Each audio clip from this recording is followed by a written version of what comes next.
I need to continue, otherwise we're going to be so far behind, I'll never catch up. All right. Emergent leadership. All right, I want to talk about emergent leadership for a second, and I want to talk about a different kind of leadership, which is not here, and which you will learn about if you go on Moodle and watch the videos. Emergent leadership is this idea that people don't necessarily have position or legitimacy at all. Like, there's no basis for their legitimacy. They might not even be experts. They might not even have, like, you look at them and go, that is not the dude I would have thought would be the leader of that group. No, freaking, like, he's the nerd. How is it that he's the one who's leading all the jocks? And it's not that he's leading them in, like, a math thing, right? It's something about it is, like, you look and you go, how's that happening? It's somebody who's come up with that great idea and was able, in some way, shape, or form, to get other people on board with the idea. And he didn't necessarily have referent power beforehand, or she didn't necessarily have referent power beforehand, right? So it's not that they were, oh, I had legitimacy, or I had tradition on my hands, or I had laws and rules and stuff like that, or I don't know, I was super charismatic. No, up until the moment that you expressed your really good idea, people would have dunked your head in a toilet and hit the flush button. But with your great idea, everything has changed.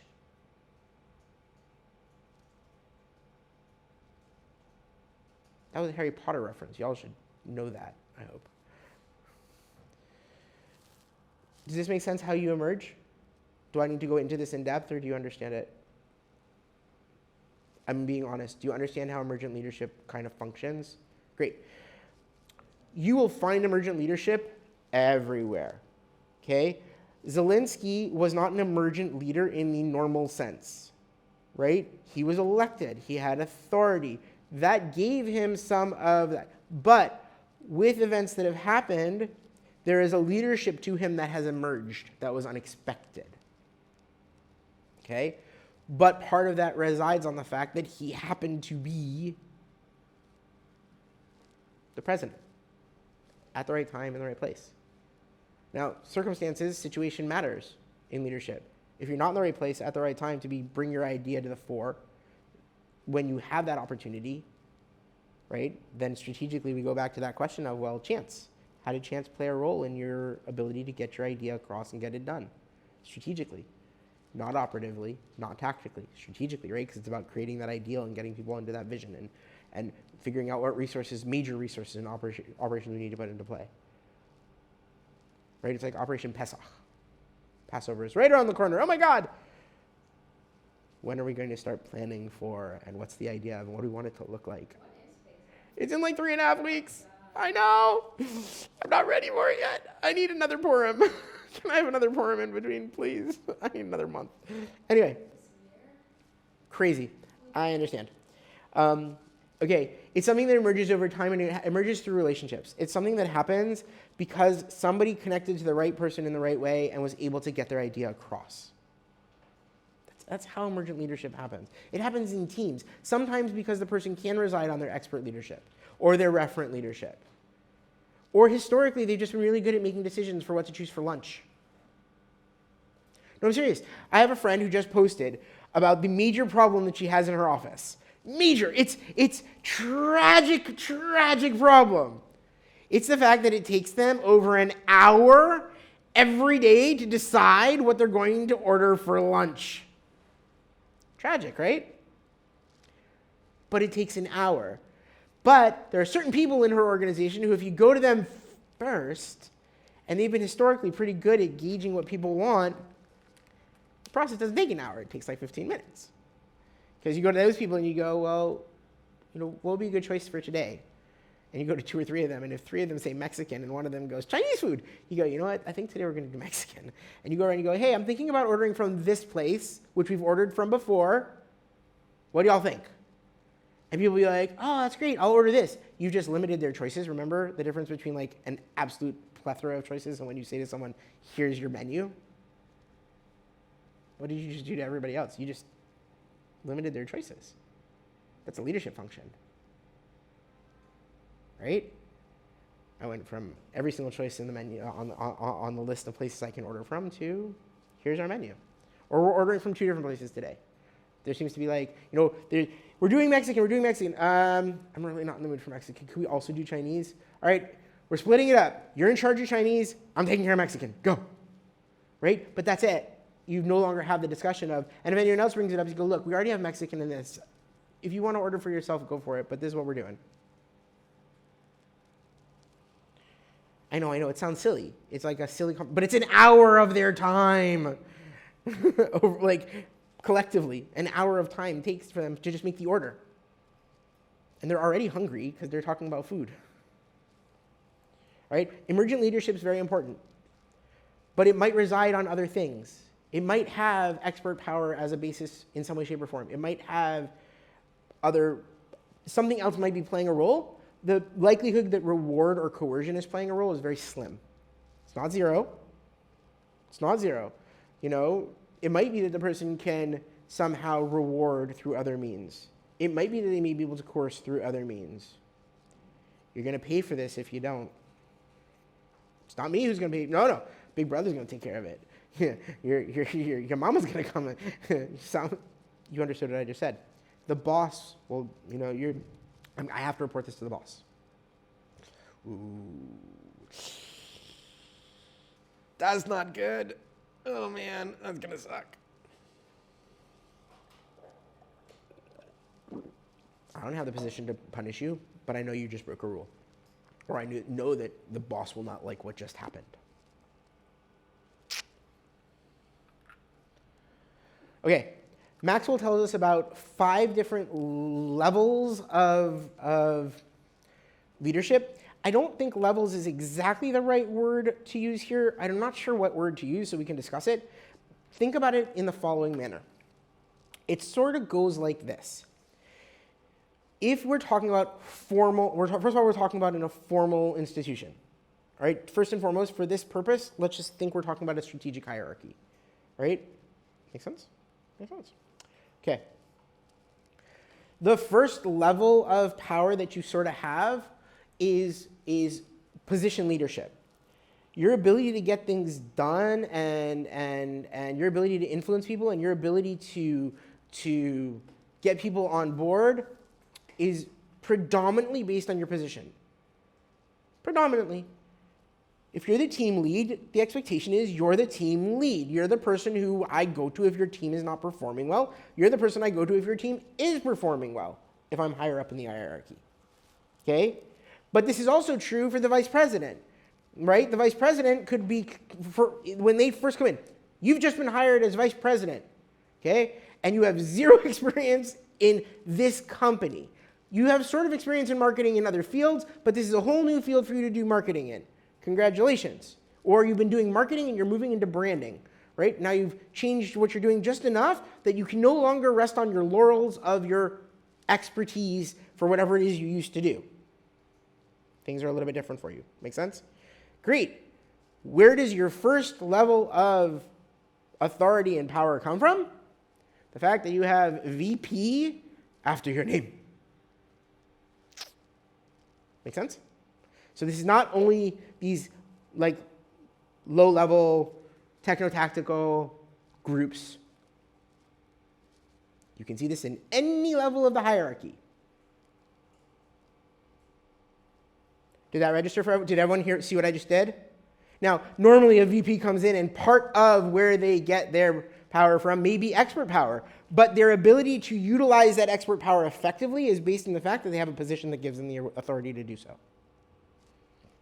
You're an expert, but you're not the manager. You're not the person who's sitting on that chair in the hierarchy. We might listen to you. We might not, even if you've been doing this for 20 years. You know who suffers from this a lot?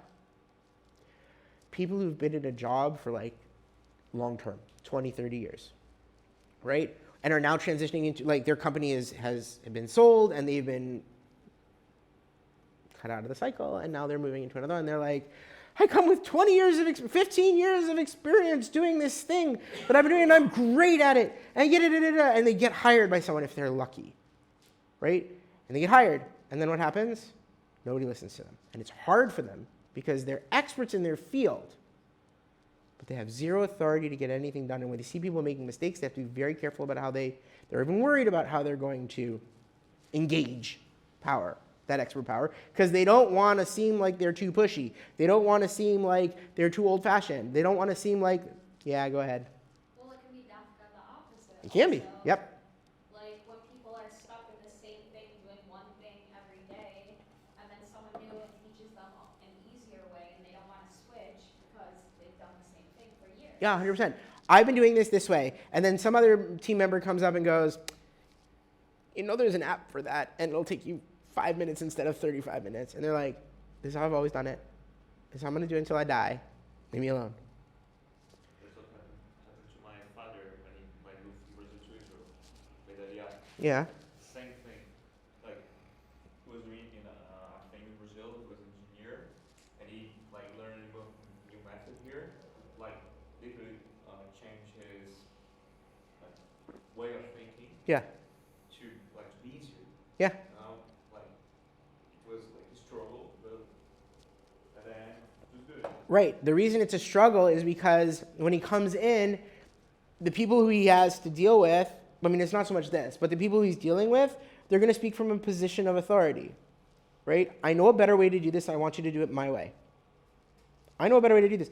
Now, that's not always the case. To be really clear, sometimes if the leader's really good, they'll be like, do you have another way to do this? How would you solve this? Even before they say, do you have another way, is how would you solve this? Okay, great. And then, but that's not the point here. The point is you can get people who have position leaders in any level of the hierarchy. But very often, the people who predominantly reside on their position will be low man on the totem pole. And I don't mean the lowest man on the totem pole, because the lowest man on the totem pole doesn't have a position of authority. They have a position of being told what to do and doing it. Or being part of that group that's sort of maybe making little decisions for the team, but they don't get the authority to make the final, this is what we're doing. Right?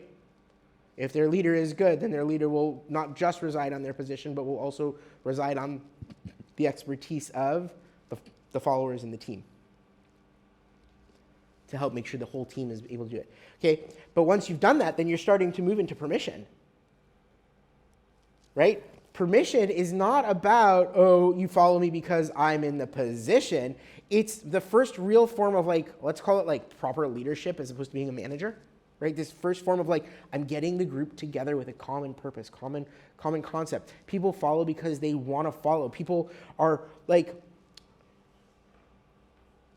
they see in the leadership somebody who cares about them and how successful they are in getting their jobs done and will help them do their job better. And so they give that person excuse me. I need something to drink. It's empty.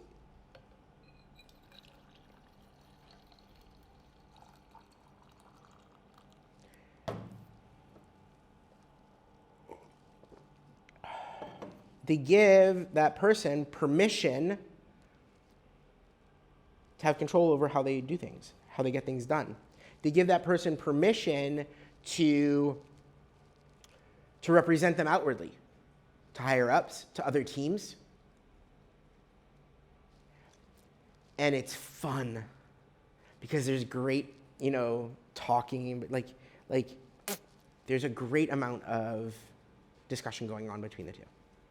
Right? The lower ones don't feel like they're being bombarded by position or bombarded by some expert. They feel like they are a partner in this idea. We want to work together, and I care about you. I care about what's going on with you. I care about what's going on with you. I care about what's going on with you, and I want to take that interest. I want to know, and I want it to be a fun place for us to live, to work, to whatever. Parenting the same way.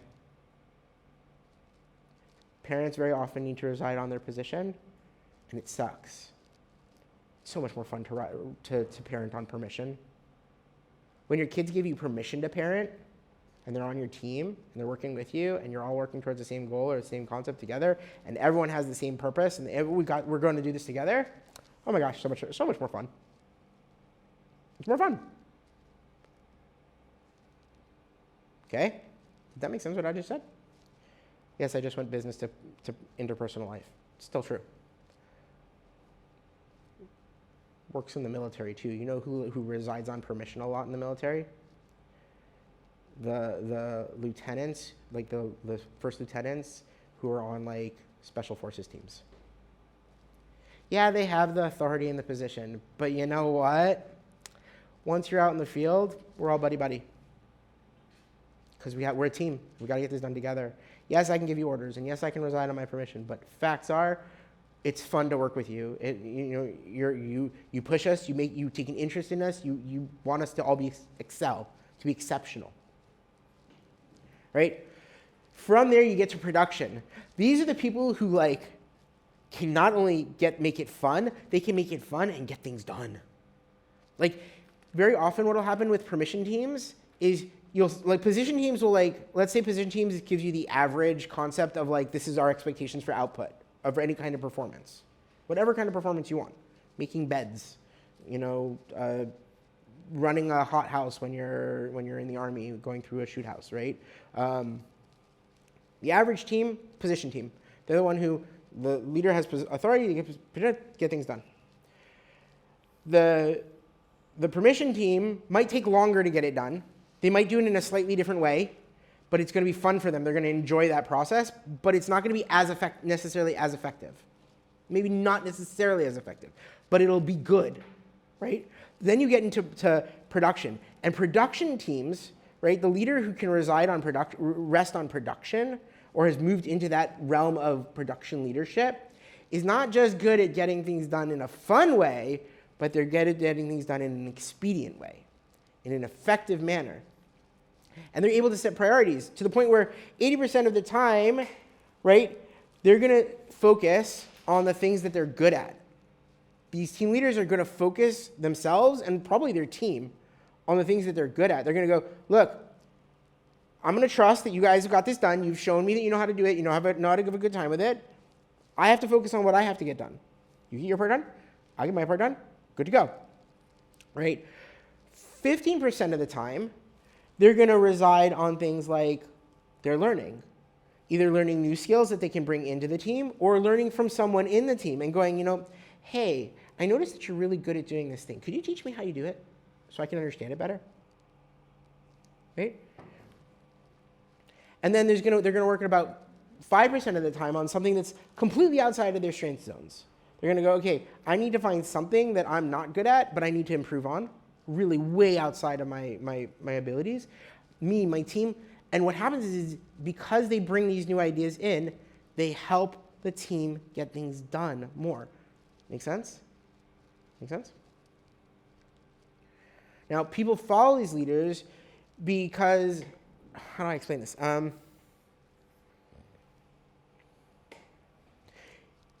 People tend to follow these leaders because historically they're good at getting things done. It's because of what their team does for the organization. And they're like, I want to be on that team. That team's great. That team's not just fun to be on. That team is so good. I want to be on team, par excellence, or whatever you want to call the team. You know what I mean? They're the gold star team. Everyone judges by that team. Why? Because that team is, oh my God, phenomenal. There's a downside to having a leader like this, or a lot of leaders like this. What happens if one of these leaders leaves?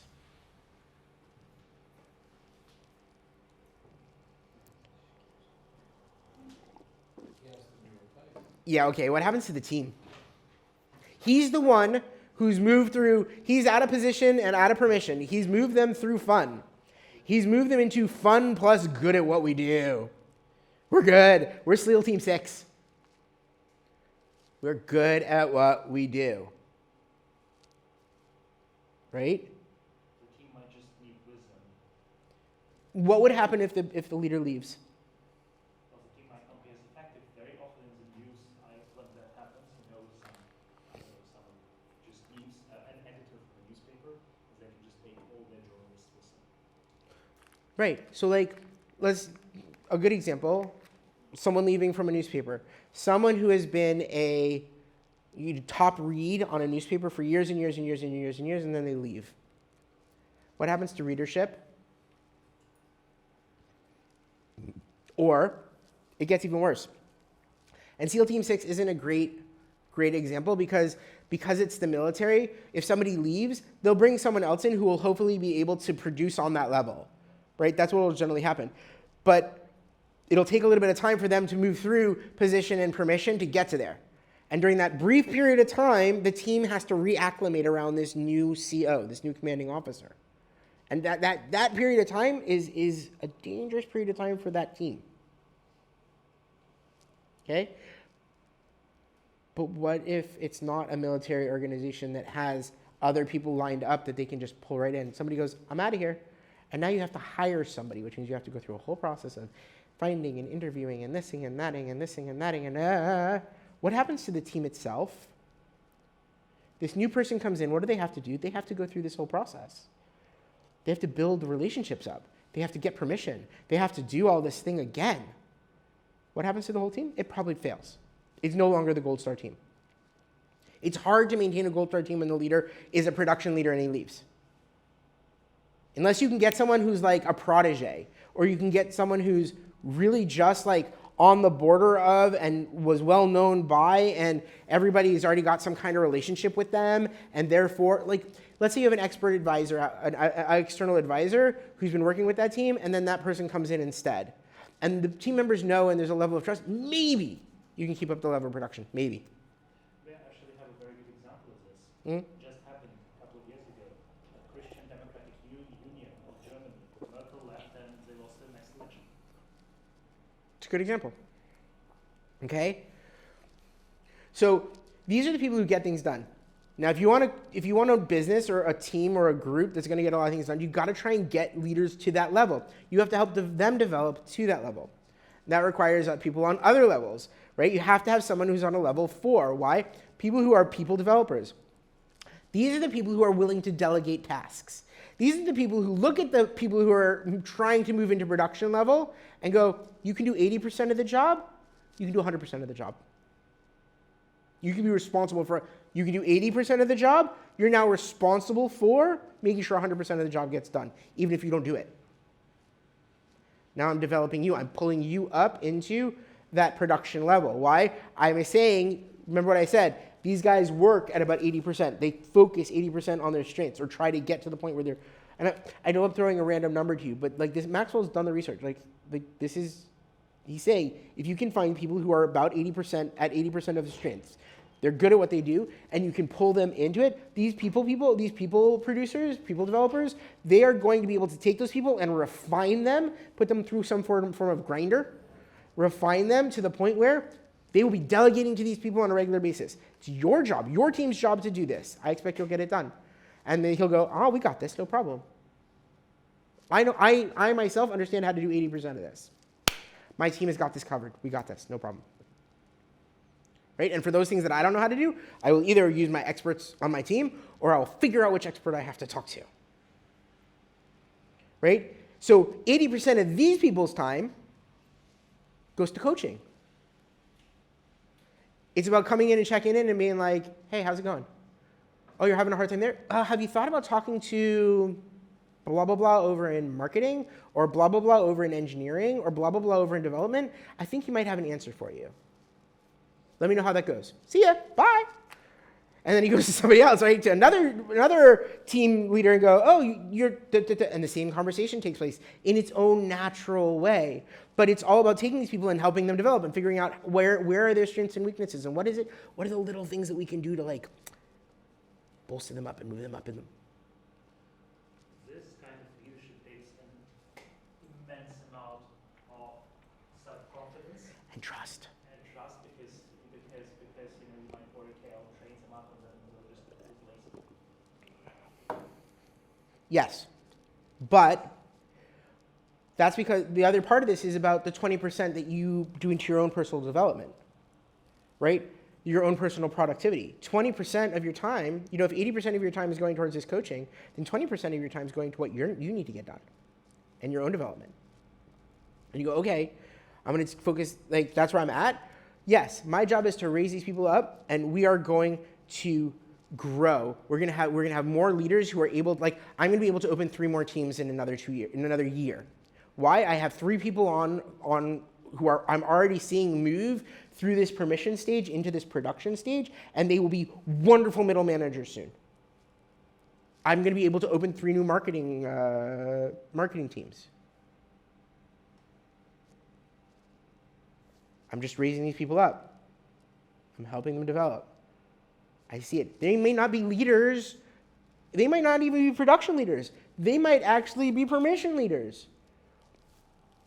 Right? But I've gotten reports from their production leaders that these people seem to be really good at getting people on board. They seem to have good ideas. These people seem to understand where they're supposed to be. They get, right? All right, so let's see how we can help these people grow. Let's find that person a mentor. I don't have to be their mentor. I can even suggest to someone, hey, listen, I really want to open another team. Who's on your team who you think you would see being a good team leader? How do we help that person get over that last little hump so that they can do that? Right? That's a huge discussion to have. Yeah, I know it's going to be a hit for your team. Don't worry, we'll make sure you get, you cover this person, but it's important for us. Or I'm looking for I want to open a French division.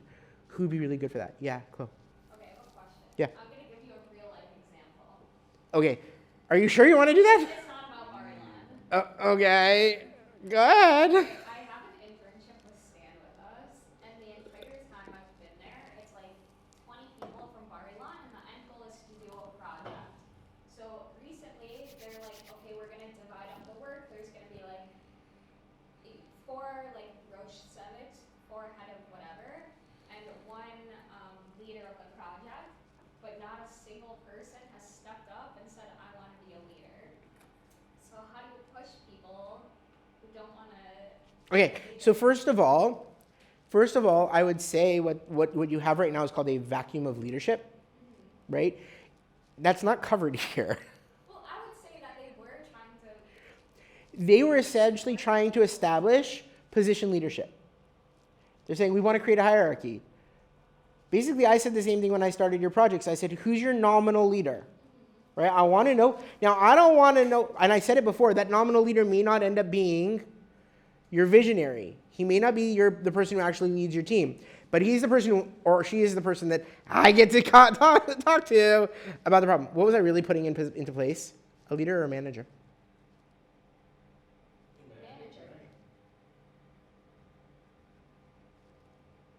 I wasn't putting a leader into place. We'll call it a leader because that's an easier thing to say. Right? It makes more sense to people. I need a manager. I don't want to do that. But not in reality, I was looking for someone to be the nominal manager. Could it change over time? Yeah, I have no problem if somebody came to me and said, listen, I'm having a really hard time getting people on board. This person has said that they would be willing to take over, making sure that we get things done. Great, you're now the manager. Great, you're now the manager. Now what? We'll move. Right? I have 9 minutes. I can do this. All right. This is rare. Okay? If you get to a lot of level 4s, you're a group or an organization that's in the process of growth. Because you're creating a lot of level 3s and level 2s along the way. Right? You're coaching them. You're bringing them through this process and growing the organization. Military has to have these people. Companies need to have these people. It's nice if your parents get to this level. Okay? Now, if you look at what the Torah says, you're supposed to start here. There's a reason for that. Okay? These are your legacy people. It sounds kind of silly because you're like, what? You're supposed to start there? Yeah, but in reality, most parents end up having to do it the opposite way around.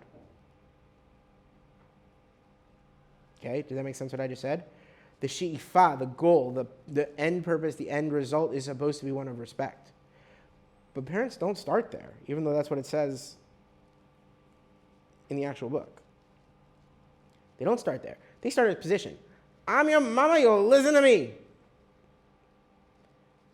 Let's have fun. hey, I got this, you get that, let's get this done, then we can go do something fun. Let's get this done already. Hey, you're totally capable of doing this on your own. I'm going to do my little thing over here while you do that, and I'm going to go help your sister who needs some coaching on how to do this other thing. Let's get this done. Legacy. That's when, after you leave the organization, they still talk about your team. They're like, you want to know what the gold standard is here? Let me tell you about the gold standard. When Steve Jobs was here, Steve Jobs has been gone for a while. And yet, when you use his name within the proper framework, you have literally just called on a demigod. Okay? Legacy leaders, it's not about the work they did necessarily, or not just the work they did. It has to do with who they are, the values that they bring, the way they constructed and formulated impacted the organization writ large. These are legacy leaders. These are people who, if they came back 20 years later, people would still know who they are. 10 years later, I mean, in the modern era maybe. But in some places, legacy leaders, Herzl, Jabotinsky. Why do we use these names? Why are they important to us? Why do people still use them to enact power? I'm going to go Russia for a minute. Motherland. You said people were talking about motherland Russia, right? On the motherland Russia. Who are the leaders of motherland Russia? Stalin. Da, da, da. And I guarantee you, it was when Russia uses the Nazi metaphor against the Ukrainians. Who was it who fought the Nazis? Stalin, right? I'm right, right? Stalin. Okay, so you're literally calling up that legacy leader and you're making Putin, like, it's an attempt to make Putin into an equivalent, or to give that sort of equivalency. Do you see it?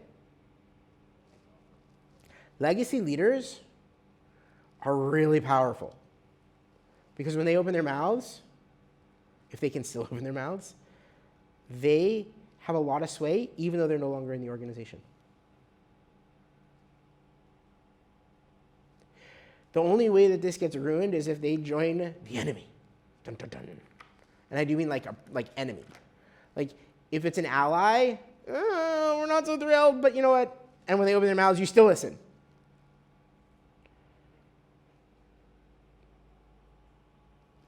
But if they've joined the enemy, then it's a real problem because, wait, they're supposed to be like wait a second.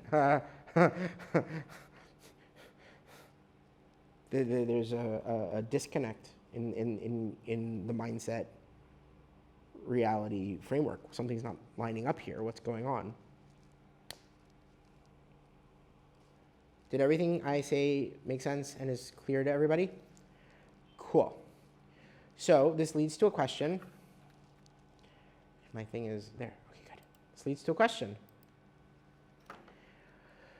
Where is the all-powerful, right? And it's a question that goes into manifestation of power. What manifestation of power is essential for any kind of influence to take place? Is there one?